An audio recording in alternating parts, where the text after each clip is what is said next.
Al grito de Drill, Baby Drill, Sarah Palin, gobernadora republicana del estado de Alaska entre 2006 y 2009, promovía una política energética basada en el apoyo incondicional a la industria del fracking.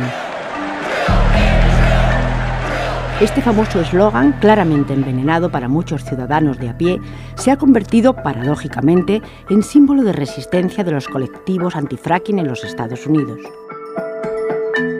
A día de hoy, son ya numerosos los estudios científicos que avalan la relación entre la contaminación del aire, del agua y las prácticas extractivas. En 2014, 4 estados de tradición petrolera, Texas, Ohio, Virginia Occidental y Pensilvania, confirmaron casos de contaminación del agua. Pero la ingeniería jurídica del fracking se había adelantado casi una década a los estragos de la industria y a las represalias legales de los afectados.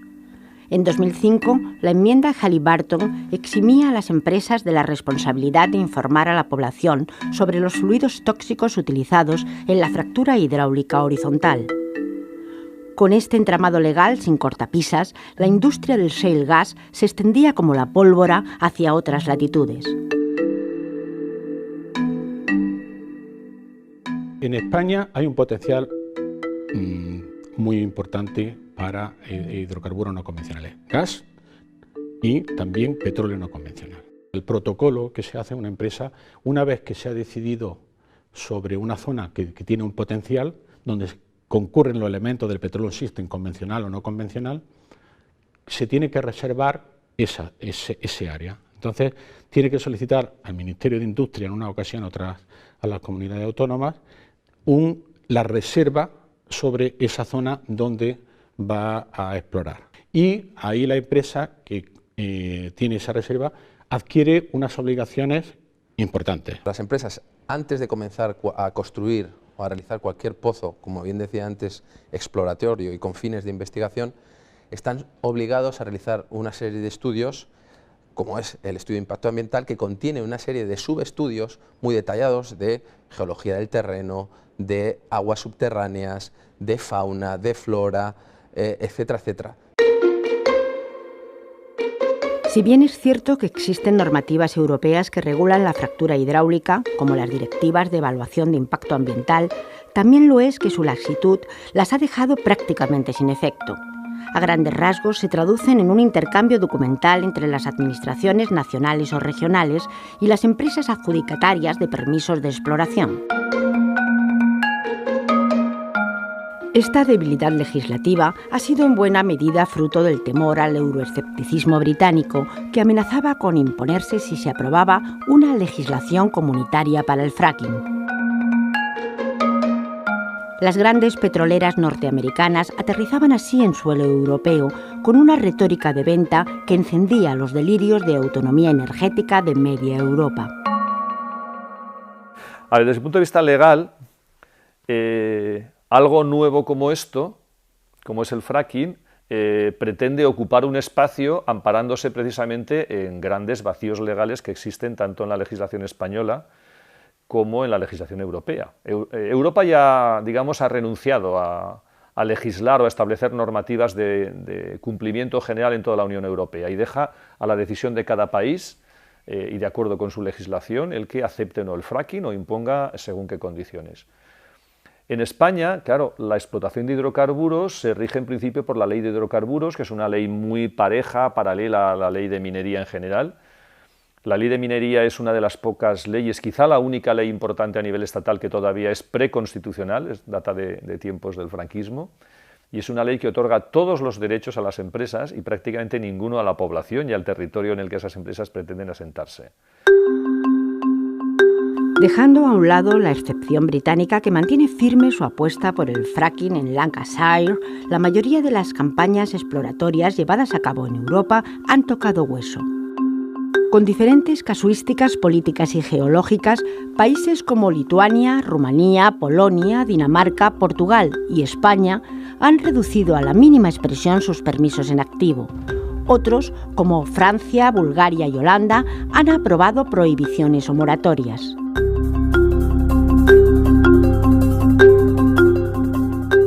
La voz cada vez más polifónica de las plataformas antifracking se ha hecho notar en parlamentos regionales, estatales y comunitarios. y los gigantes petroleros Exxon, Chevron, Total, BNK Petroleum, entre otros, han abandonado buena parte de los permisos de exploración sin haber obtenido resultados. En este ambiguo escenario, cuyo telón permanece abierto, la Comisión Europea sigue avanzando en la definición de protocolos de riesgo para el fracking, porque, como denuncian las plataformas ciudadanas, las barreras de garantías para salvaguardar el medio ambiente y la vida no parecen estar en absoluto claras, ni en Estados Unidos ni en Europa.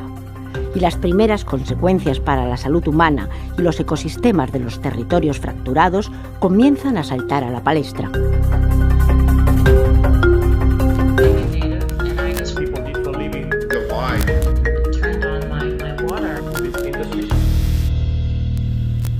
My name is Rebecca Roeder, and I'm a Pennsylvania native, and I describe myself now as a shale gas refugee because a little over a year ago, I would say I crash landed here in Georgia. I had to move from my home in Susquehanna County in Pennsylvania because I had documented water, air, and health impacts subsequent to the rapid natural gas development all around me. There's no zoning where I used to live.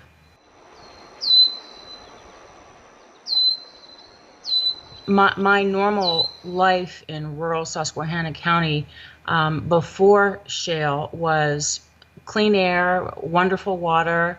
I used to jog on my dirt road. The only traffic that went past my house were my neighbors. It was beautiful. It was safe. And I moved there as an adult from the city. So I really enjoyed the clean air, the clean water, the safety, and the beauty. My name's John Fenton. I live in just outside of a small town called Pavilion, Wyoming in the United States. 44 years old. I've pretty much lived in Wyoming my entire life. We live in an area that's just east of the Rocky Mountains, very high desert, really hot in the summer, very cold in the winter. It's primarily an area that's used for raising cattle and sheep and hay to feed animals. Come on, boys. You know, from the early 60s until the very late 1990s, there were about 25 or 30 semi-active gas wells in the area. Then when they perfected the procedure of high volume slick water hydraulic fracturing in the Barnett Shale of Texas, they were able to come into these wells that had never been historically productive, do the hydraulic fracturing operations, and boost the production from a well that was not financially feasible to a well that very easily made money for them. So we went from 25 or 30 wells in the late 1990s to almost 200 wells within just a few kilometers of our home by 2003. Rebecca Roeder y John Fenton son solo dos ejemplos de resistencia de los cientos que se suceden en los territorios fracturados, pero sus testimonios son al mismo tiempo altavoz de otras resistencias más silenciosas. Este activismo emerge del desamparo en que empresas e instituciones han dejado a miles de ciudadanos y sienta las bases de una reivindicación esencialmente democrática de alcance global cada vez más efectiva. La exploración y la producción de estos recursos se pueden hacer sin ninguna alteración del medio humano, social, ni del medio ambiente. Todo en sí lleva luego una regeneración posteriormente. Los lodos que se utilizan para la perforación de sondeos están muy regulados, son circuitos cerrados donde nada se vierte, y las exigencias medioambientales que lleva consigo una exploración, una producción son muy exigentes, y las compañías las asumen. En un proceso de producción hay que perforar decenas de pozos, fracturar cientos de kilómetros de roca, inyectar miles de litros de agua mezclada con más de 260 sustancias químicas diferentes para extraer el gas disponible en cada emplazamiento. No obstante las garantías de seguridad ofrecidas por las empresas y las instituciones, solo la inyección de estos fluidos de fractura comporta riesgos ambientales inadmisibles. Estamos hablando que realmente se utiliza 0,5% de aditivos. Básicamente es agua mezclada con arena y muy poca cantidad de productos químicos. Estamos hablando de productos químicos que son comúnmente utilizados en la industria alimentaria, en la agricultura, en la farmacia, es decir, son productos químicos totalmente conocidos, que están regulados por la Unión Europea, por el código REACH, que las empresas los publican en los estudios de impacto ambiental, es decir, que la industria tiene una absoluta transparencia. En cualquier caso, un proceso de producción es un laboratorio a gran escala que permite observar los impactos ambientales directos e inferir los que tienen lugar en periodos más largos de tiempo. La contaminación de los acuíferos, la contaminación atmosférica, la emisión de gases de efecto invernadero como el metano, el riesgo de terremotos, la destrucción del paisaje y la contaminación acústica son algunos de los impactos más evidentes. Pero las leyes van muy por detrás de las primeras consecuencias ambientales y las empresas del sector han seguido adelante con muchas de sus prospecciones. Los procedimientos legales consisten en que la empresa, una vez que tenga el permiso de investigación y demuestre que hay un recurso, bastará con que presente un estudio de impacto ambiental que ella misma encarga, es un estudio ambiental hecho a la carta, no nos engañemos, para que seguramente se le puedan otorgar los permisos de explotación. Creo que haría falta darle la vuelta a ese sistema. Debería hacerse algún tipo de evaluación ambiental estratégica en todas las regiones, no proyecto a proyecto. Y una vez que se descarten aquellos lugares o aquellas profundidades que hay un grave riesgo para los acuíferos o para la aparición, por ejemplo, de fenómenos de sismicidad inducida, en ese momento se plantee que pueden quedar algunas zonas en que se otorguen permisos. En 2014, Cantabria, Navarra y La Rioja aprobaban leyes autonómicas prohibiendo el uso del fracking en sus territorios. Pero en mayo de 2015 entraba en vigor la nueva ley de hidrocarburos, en virtud de la cual todas las decisiones relativas al fracking eran competencia exclusiva del Estado. Hay una larga lista de riesgos. Pensemos que hacen falta a veces un número elevado de plataformas de extracción por cada kilómetro cuadrado y cada plataforma puede tener 1 hectárea o más llana, que tiene que ser necesariamente llana, lo cual significa explanar grandes cantidades de territorio en plataformas llanas y además conectarlas mediante una red de camino por donde va a haber un transporte mediante camiones de los materiales que se utilizan, del agua, de la arena, de los componentes químicos, la maquinaria, los compresores necesarios para la inyección del agua a presión. Todo esto significa una modificación del territorio y una modificación del uso, una hipoteca para el uso del territorio, junto con el elevadísimo consumo de agua, que ya es un impacto que haya o no haya gas, sea o no rentable, digamos es un gasto o un impacto fijo que se obtiene ya desde el principio.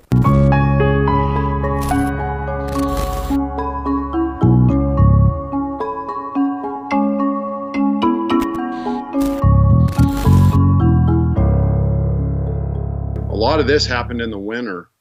They would come in and drill the wells during the winter time. And it was not uncommon to see a very tall, 100, 150 meter drill rig right out the front door of someone's home. It changed life. People went from being, very secluded and having their private lives and knowing what was going on their own property to having dozens and dozens of people 24 hours a day, 7 days a week, going all over their property and not really having any say or any control over that activity. Nothing happened really on my hill until 2011 when 2 wells were drilled within a mile of my home, and that's when everything changed very rapidly. The sound, it's loud. You would hear trees falling, backup monitors of trucks that were cutting because they clear cut the trees for the pad. You would hear mechanical noises 24/7 because when they start to install a well pad, it's 24/7.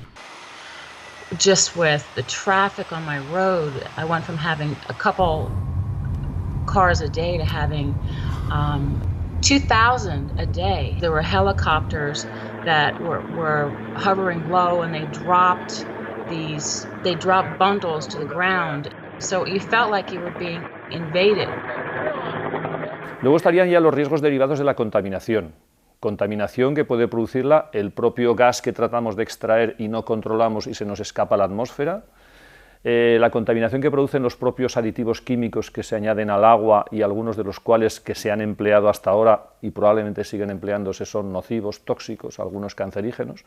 Hay informes internacionales que lo constatan. Contaminación también procedente del propio subsuelo, de minerales pesados, de arsénico, de elementos radiactivos que hay en el subsuelo fijados en las rocas y digamos en estado inerte, pero que son removilizados cuando inyectamos agua a esa presión y los enviamos a zonas del subsuelo donde pueden contaminar acuíferos o incluso pueden incorporarse al agua que luego recuperamos y que tenemos que verter en algún sitio. Por tanto, se convierten ya en una contaminación peligrosa en superficie. A pesar de este posible escenario de riesgos invisible para la mayoría de las legislaciones sobre el fracking en todo el mundo, la industria sigue esgrimiendo un rosario de benevolencias. La generación de puestos de trabajo, la revitalización de zonas rurales, los suculentos ingresos por la venta de derechos sobre tierras fracturadas y, cómo no, la gran promesa de independencia energética son los argumentos de la industria para convencer a los gobiernos y combatir la resistencia de la ciudadanía.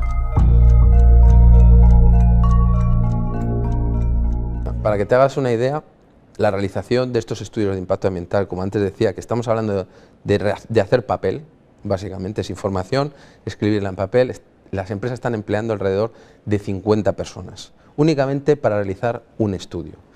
Cuando hagamos los primeros pozos exploratorios, que son pozos, muy pocos pozos, ¿no? Simplemente para determinar si hay gas o no hay gas, cada uno de los pozos empleará alrededor de 100 personas.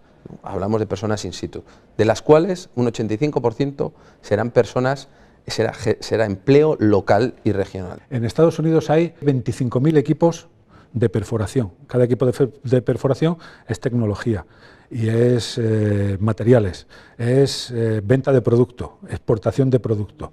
Entonces ellos están empeñados en ese excedente que tienen de tecnología, exportarlo a todo el mundo. Y se engaña a la gente de los pueblos, a la gente de los núcleos rurales españoles, se les engaña diciendo que el fracking crea empleo. El fracking no crea empleo. Traen gente de Oklahoma, de Texas, de Pensilvania. Es una tecnología muy avanzada. Y luego, cuando ya se ha producido la fase de perforación, los campos de fracking están desolados. Es decir, crea empleo momentáneo y empleo altamente cualificado. En el caso de España, ni los beneficios que, digamos, que consiguen las empresas de hidrocarburos ni las empresas mineras revierten nada ni a los municipios, ni a las comunidades autónomas, ni al Estado, porque deja exclusivamente todo el beneficio para la empresa. Los propietarios de terreno no tienen ningún derecho. Si se niegan a vender o a alquilar los terrenos, se les expropian, porque es una cuestión estratégica, ¿no? Es un bien de interés público.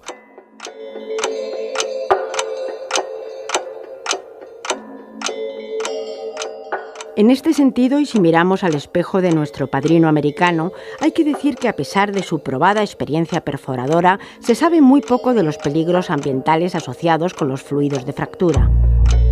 Un 2% de su volumen corresponde a 197 productos químicos, cuya información está protegida por intereses comerciales que les eximen de cumplir la regulación federal. Estudios científicos relativos a algunos de ellos confirman su carácter tóxico, cancerígeno o mutagénico.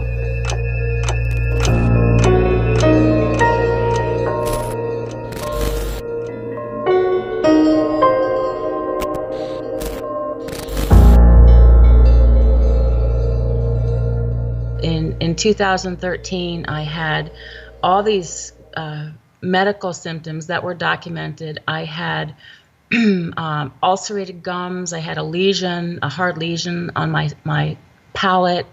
My glands were swollen on both sides of my neck. My jaw was so swollen and throbbing, I thought I had an abscess in my tooth.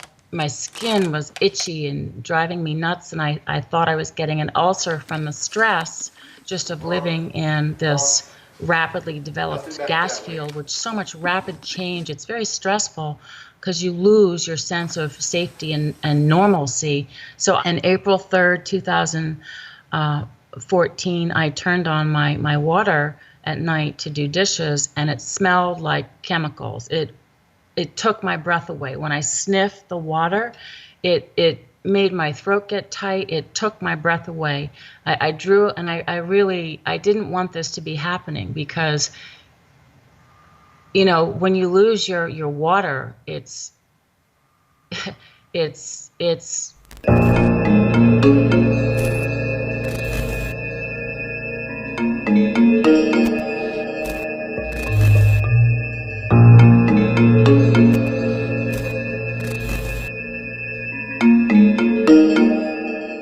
also, after a particularly bad exposure to some air contamination that was coming out of a production tank that was in the corner of one of our agricultural fields, I spent, well, it's still going on. It's been over 2 years now where most of my hair fell out, and I got large sores that covered my body basically from head to toe. And so we have to try to figure this out on our own. We go to doctors, and the doctors are either unwilling because they don't think that in a small community they should be doing anything that would point the finger at oil and gas as doing something wrong, or they completely don't have any idea what's happening to us because they've never seen this type of thing before. Sores that look like cigar burns, and I was losing my hair at a very rapid rate. And I was just trying to figure out, I was really quite in a panic. When I would leave home and travel outside of our hometown for more than a week, my symptoms would start to go away. My itching and all the sores would start to get better. My headaches would go away. My ears would stop ringing. And the relief was really nice. And then as soon as I would come home, within 48 hours, I was right back to my ears ringing, to my skin hurting again. And so I started to piece it together that, you know, it probably is the environment here that's causing the problems. And we now take every measure that we can to avoid the contamination. When I work in the field, I very often wear a respirator of the type that you would use to paint an automobile with, to try to mitigate some of the chemical exposure that we suffer when we're out in the fields.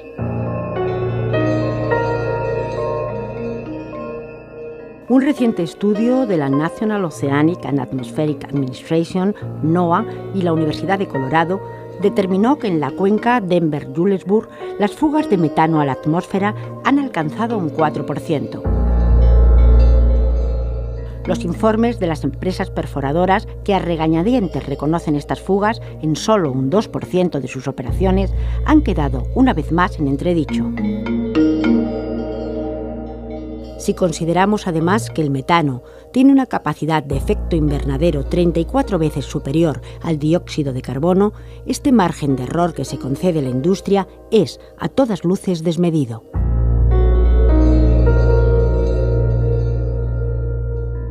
Pensemos que estamos operando a 3 o 4 kilómetros de profundidad con una tecnología compleja, pero en un medio complejo, con unas tensiones naturales, con una fracturación natural, con unos acuíferos que deberíamos conocer bien y a veces no conocemos suficientemente bien, y todo eso significa procesos de migración de los posibles contaminantes a los acuíferos o procesos, por ejemplo, de detonación de fallas activas que existen en el terreno y que pueden ser capaces de producir terremotos, que en muchos casos se escapa completamente a nuestro control. No es de extrañar que la mayoría de los permisos que se han concedido en España, algo más de 80, se hayan echado atrás sin presentar los informes de impacto ambiental requeridos. Sin embargo, el permiso Gran Enara, que afecta a territorios del País Vasco, Castilla y León, Cantabria y Navarra, está pendiente de ampliación. La Sociedad de Hidrocarburos de Euskadi, ente adjudicatario de este permiso, ha afirmado recientemente que la actividad exploratoria quedará reducida a 150.000 hectáreas de territorio. y si bien garantiza una distancia de seguridad respecto a los núcleos de población, no menciona ninguna garantía de protección para los acuíferos. Desgraciadamente, en España se pone de manifiesto cada vez que se conoce un proyecto que se ha pedido, un proyecto de investigación en alguna región de España, que no se ha tenido en cuenta para nada que existen acuíferos.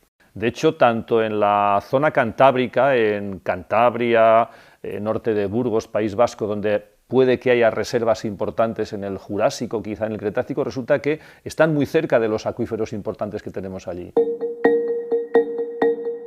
La fuga o el vertido de sustancias químicas en acuíferos que alimentan los suministros de agua potable se ha producido a sabiendas de que incluso pequeñas cantidades de hidrocarburos son potencialmente cancerígenas. Así lo demuestran algunos estudios científicos anexos a las demandas y financiados, en muchos casos, por los propios afectados.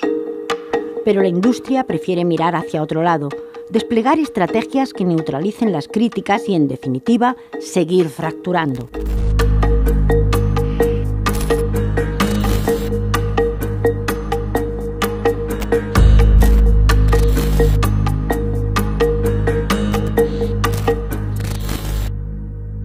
Oh my God. I called an independent hydrologist, and I'm fortunate. I'm very fortunate because I could afford to pay an independent water tester to test my water, and it's expensive, and most people cannot afford that. So I had my hydrologist test my water. I reported it to the state, which would be the Department of Environmental Protection, and to Cabot Oil and Gas. They were the driller. You know, by that point I had probably 20 wells around my house, and my hydrologist found 2 volatile organic chemicals, trimethylsolanol and 2,5,5-trimethyl-2-hexene. And Cabot found nothing in my water, which did not surprise me. So I was so happy that my hydrologist actually found 2 chemicals. It might sound crazy to hear me say I was thrilled that he found something, but it validated my experience. I really think this comes down to the point that we have to take a stand, and we have to, to try to assure that we can preserve what we have, because all of our water and all of our air is interconnected. And if they're contaminating water here in Wyoming or anywhere else, that's all part of a cycle that reaches everyone eventually.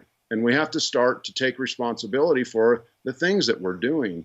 And I think the only way for that to happen is for people like you and people like myself and people all over the world to hold these companies and our leaders accountable. And that's something you can't run away from or move away from. And so that's where I've tried to shift my focus towards,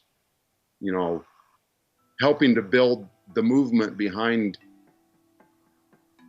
leading us somewhere where we can produce our energy cleaner, and we're not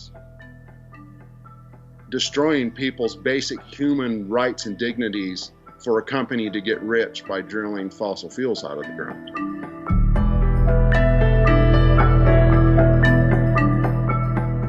Pero la cuestión que subyace a esta particular crónica del fracking es: ¿para qué queremos más gas?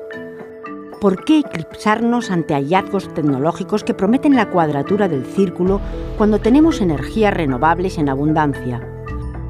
¿Por qué aceptar la retórica de un capitalismo neofosilista que promete un crecimiento infinito y se olvida de los límites del planeta?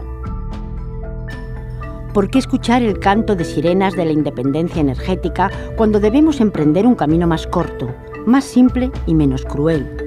Cuando todas las alarmas están activadas y cuando lo que está en juego es nuestra salud, nuestra dignidad y nuestra tierra.